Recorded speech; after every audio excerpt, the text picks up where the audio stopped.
Momento, torque o torca de una fuerza.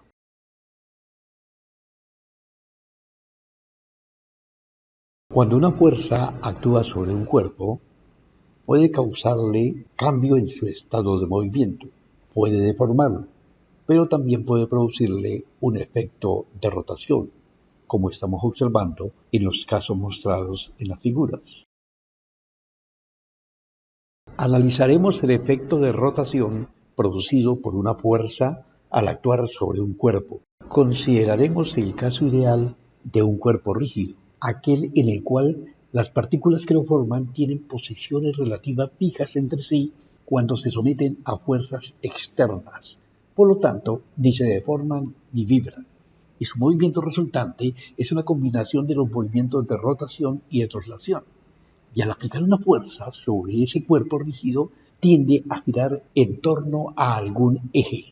El efecto de rotación de una fuerza al actuar sobre un cuerpo depende de su magnitud, de su dirección, de su sentido y del punto de aplicación.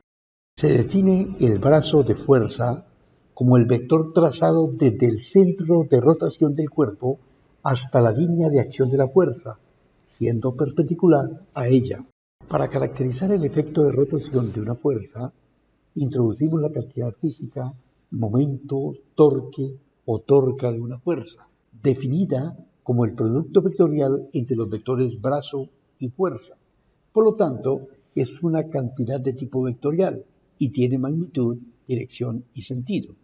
Su magnitud se obtiene multiplicando la magnitud del brazo por la magnitud de la fuerza. Esto indica que sus unidades son metros por newton o centímetros por dina.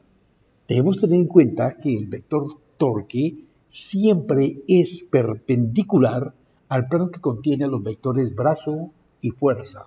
Cuando la fuerza produce rotación en el sentido contrario al giro de las manecillas del reloj, entonces el torque asociado es positivo. En caso contrario, será negativo.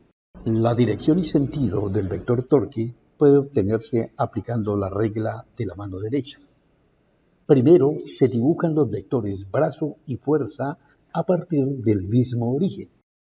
Luego se curvan 4 dedos de la mano derecha, simbolizando el camino angular más corto para llevar el brazo a la fuerza, siempre el brazo a la fuerza. Finalmente se estira el pulgar, señalizando la dirección y sentido del vector torque.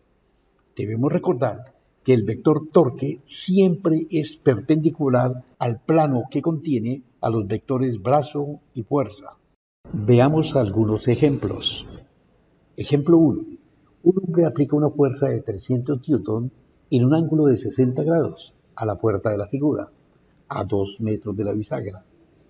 Encuentre el torque sobre la puerta eligiendo la posición de la bisagra como eje de rotación. Tenemos la fuerza de 300 Newton aplicada a 2 metros del centro de rotación. Primero trazamos la línea de acción de la fuerza.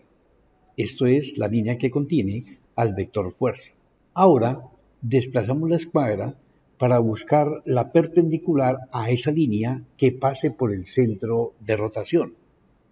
Posteriormente, trazamos el vector cuyo origen coincide con el centro de rotación y cuyo extremo esté en la línea de acción de la fuerza. Ese es el vector brazo. El ángulo señalado es opuesto por el vértice con el de 60 grados, por lo tanto son congruentes, tienen la misma medida. En el triángulo rectángulo formado, el vector B es el cateto opuesto para 60 grados, la distancia D es la hipotenusa. Por lo tanto, cateto opuesto es igual a hipotenusa por el seno del ángulo conocido. Efectuamos las operaciones y obtenemos el valor de la magnitud del brazo. Calculamos la magnitud del torque. Por definición, magnitud de torque es igual a magnitud de brazo por magnitud de fuerza. Reemplazamos valores y obtenemos la magnitud respectiva. Determinaremos si este valor es positivo o es negativo. Observamos que dicha fuerza le produce un giro en sentido contrario al giro de las manecillas del reloj. Por lo tanto, el torque asociado lo consideramos positivo.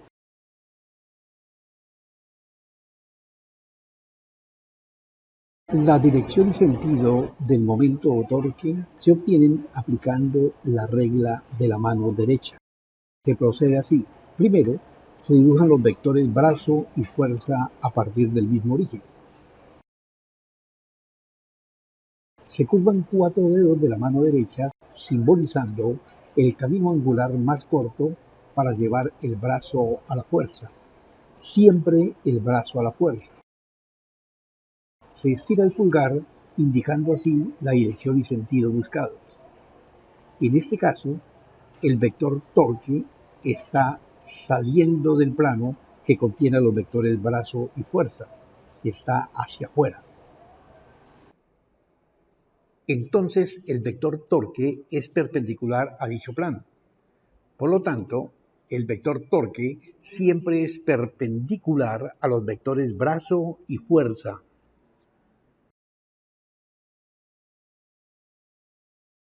Ejemplo 2. Una varilla se fija por uno de sus extremos a una bisagra, en el punto P. Determine el torque asociado a la fuerza que se aplica en las condiciones observadas en la figura. La magnitud de la fuerza es de 280 Newton y el ángulo que forma con la varilla es de 50 grados. Para determinar el brazo asociado a la fuerza, trazamos la línea de acción de la fuerza.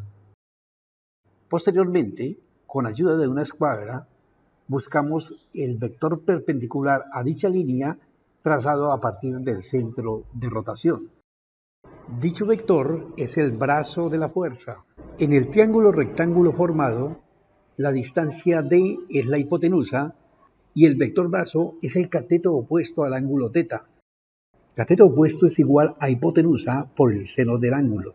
Reemplazamos valores y encontramos que la magnitud del brazo, en este caso, es igual a 1.15 metros. Esta fuerza produce rotación en el mismo sentido en que giran las manecillas del reloj. Por lo tanto, el torque asociado es negativo. Su magnitud se obtiene multiplicando la magnitud del brazo por la magnitud de la fuerza. Reemplazamos, efectuamos las operaciones y encontramos que para este caso la magnitud del torque es de menos 322 metros por newton. Se aplica la regla de la mano derecha. Primero, trazamos los vectores brazo y fuerza a partir del mismo origen. Curvamos 4 dedos de la mano derecha simbolizando el camino angular más corto para ir del brazo a la fuerza. Estiramos el pulgar y obtenemos la dirección y sentido buscados. En este caso, el torque va hacia adentro. Esto es, entra al plano que contiene a los vectores brazo y fuerza.